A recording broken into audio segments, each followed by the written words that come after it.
Hello everyone. मैं फिर से हाज़िर हूँ आपके सामने एक नई वीडियो लेकर, आपके चैप्टर नंबर 5 का लास्ट पार्ट यानी कि थर्ड पार्ट लेकर। इस पार्ट में हम आज आपका एक लास्ट टॉपिक जो बचा हुआ टॉपिक है उसको कवर करेंगे, जिसके बाद जो है आपका 5वां चैप्टर पूरी तरह से कंप्लीट हो जाएगा। तो ये थोड़ी सी अच्छी न्यूज़ थी, हमने अपना एक और चैप्टर कंप्लीट कर लिया है। जो आपका 5वां चैप्टर है इसके मैंने 3 पार्ट अपलोड कर दिए हैं। इसकी ये तीसरा वाला पार्ट है। ये तीनों पार्ट में आपका जो चैप्टर है कंप्लीट हो चुका है। इसमें हमने टोटल 5 देशों के बारे में डिस्कस किया है। तो आज हम अपना एक लास्ट टॉपिक बचा हुआ मालदीव्स, इसके बारे में पढ़ेंगे। तो आपका ज़्यादा टाइम ख़राब ना करते हुए चलिए स्टार्ट करते हैं, देखते हैं कि ये क्या है क्या नहीं। तो देखते हैं, लेकिन मालदीव को बताने से पहले मैं इसके बारे में थोड़ी सी आपको इन्फॉर्मेशन देना चाहूँगी।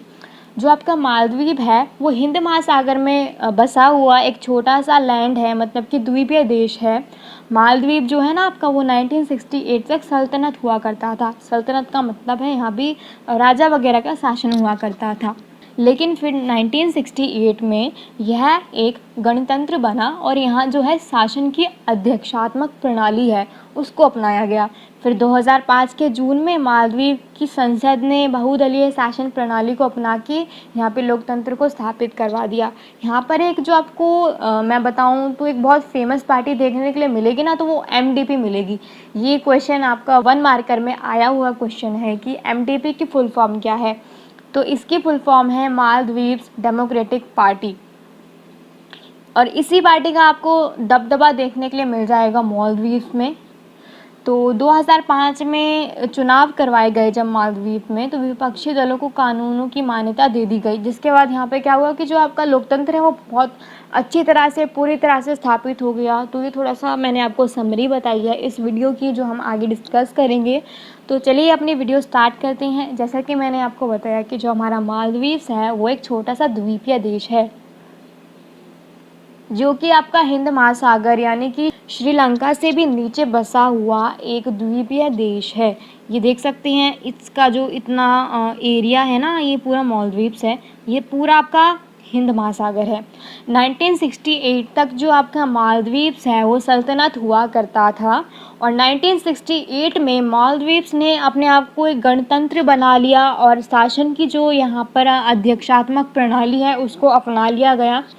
2005 में आपका मालदीव की संसद ने बहुदलीय प्रणाली को अपनाने के पक्ष में एक मतदान भी कराया, जिसके बाद यहाँ पर क्या हुआ, जो यहाँ की पार्टी है मालदीवियन डेमोक्रेटिक पार्टी, जिसको हम शॉर्ट फॉर्म में MDP बोलते हैं, का देश के राजनीतिक मामलों में बहुत ज़्यादा प्रभुत्व है। जैसे भारत की कितनी सारी पार्टियां हैं जो बहुत ज़्यादा फेमस हैं, जैसे आपकी कांग्रेस हो गई, भारतीय जनता पार्टी हो गई, तो ऐसे ही मालदीव्स में एक पार्टी बहुत ज़्यादा फेमस है, वो आपकी MDP है। फिर 2005 में चुनाव के पश्चात मालदीव में लोकतंत्र मजबूत हो गया, लेकिन 2005 में चुनावों के पश्चात मालदीव में लोकतंत्र जो है वो और भी ज़्यादा मजबूत हो गया, क्योंकि इस चुनाव में विपक्षी दलों को कानूनी मान्यता दे दी गई थी।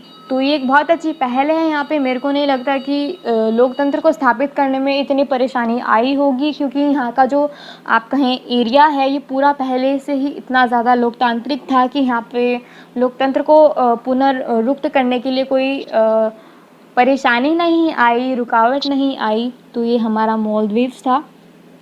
अब आपके सामने ना एक कथन आता है, ये क्वेश्चन प्रीवियस ईयर में रिपीट हुआ क्वेश्चन है। जो आपका दक्षिण एशिया में लोकतंत्र का जो रिकॉर्ड है वो मिला जुला रहा है, परंतु फिर भी जनसाधारण लोकतंत्र का समर्थक है। इस कथन की आपको पुष्टि करनी है। तो इस कथन का जो मतलब है वो मैं आपको बताती हूँ। कहीं ना कहीं जो आपका ये कथन है वो सत्य है। आप कहें जो आपका दक्षिण एशिया है, यहाँ के 5 देशों में एक सर्वे कराया गया था, बांग्लादेश, भारत, नेपाल, पाकिस्तान और श्रीलंका, जिसमें लोकतंत्र को प्रथम पसंद माना गया था। इस लोकतंत्र इस सर्वे से ये प्रयुक्त हो जाता है कि इन 5 देशों में यानी कि दक्षिण एशिया में लोकतंत्र को सबसे ज़्यादा पसंद किया जाता है। दक्षिण एशिया में लोकतंत्र का जो रिकॉर्ड है वो मिला जुला है, कहीं पर ज़्यादा है, कहीं पर कम है, कहीं पर सेना शासन है, कहीं पर राजतंत्र है, कहीं पर सल्तनत है। तो ये पूरा एक कहीं न कहीं एरिया था जिसके बीच में सर्वे कराया गया। जन साधारण लोकतंत्र के समर्थक हैं, उन्होंने लोकतंत्र को ही बहुमत दिया अपना, और इसी की वजह से जो लोकतंत्र है वो पूरे दक्षिण एशिया में बहुत ज़्यादा आप कहें तो प्रयुक्त है, फेमस है, लोकप्रिय है। तो ये हमारा सर्वे था। यही मतलब है हमारे इस कथन का जो हमने अभी पढ़ा। मैं आपको यदि भारत और मालदीव्स के बीच में संबंधों के बारे में थोड़ा सा बताऊं तो इनके जो संबंध है वो बहुत ज़्यादा सौहार्दपूर्ण है, बहुत अच्छे इनके बीच में क्या है संबंध हैं, गर्मजोशी से भरे हुए हैं। एक बार एक घटना हुई थी कि 1988 में श्रीलंका से आए कुछ भाड़े के तमिल सैनिकों ने मालदीव्स पर हमला कर दिया था, जिसके बाद जो है मालदीव्स ने भारत से मदद मांगी। उसके बाद क्या हुआ कि भारत ने अपनी सेना के द्वारा मालदीव्स की क्या है मदद की। वो किस तरह से कि अपनी वायुसेना और नौसेना को भेज दिया वहाँ पे तुरंत। और भारत ने मालदीव की आर्थिक विकास, पर्यटन, आपको पता ही होगा कि मतलब बहुत सारे लोग ऐसे हैं जो भारत से मालदीव जाते हैं घूमने के लिए। तो कहीं ना कहीं भारत एक बहुत बड़ा साक्षी है इसकी पर्यटक आप कहें तो इकोनॉमी को बढ़ाने के लिए। और यहाँ पे आपका जो भारत है वो मालदीव्स को मत्स्य उद्योग में भी बहुत ज़्यादा हेल्प करता है। तो इनके बीच में बहुत ज़्यादा अच्छे संबंध है। ये आज का हमारा टॉपिक था जिसमें हमने आपके जो मालदीव्स है उसके बारे में पढ़ा। यहाँ पर कोई संघर्ष नहीं हुआ लोकतंत्र को स्थापित करने के लिए, लेकिन फिर भी हमने इसकी स्थिति के बारे में पढ़ा। ये किस तरह का देश है, इसकी अवस्थिति क्या है, इसकी भौगोलिक स्थिति क्या है।